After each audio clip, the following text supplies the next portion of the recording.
Naharap sa patong-patong na reklamo ang isang senior citizen na nagbebenta umano ng pampalaglag ng sanggol sa Quiapo. Nagkukunwari umano ang suspect na mga herbal medicine lang ang paninda para hindi mabisto.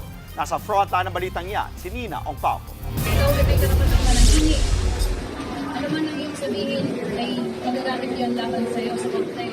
Walang kawala sa buy-bust operation ng babaeng senior citizen na ito sa Quiapo, Maynila. Nahuli ang 65 anyos na suspect na nagbebenta ng hinihinalang abortion pills o pampalaglag sa Quiapo, Maynila.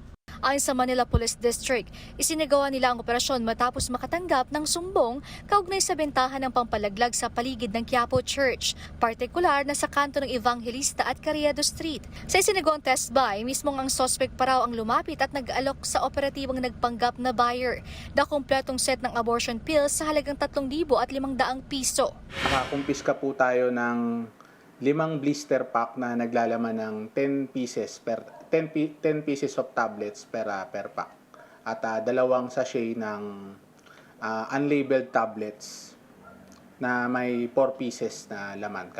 Dagdag pa ng pulis, nagpapanggap pa ang suspect na puro herbal na gamot lang ang paninda.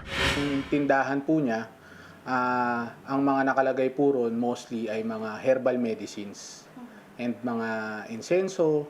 So more on na mga ganun po yung paninda niya. And upon receipt po ng information and conduct ng intelligence gathering, na-verify po natin na siya ay nagtitinda nitong abortion pill.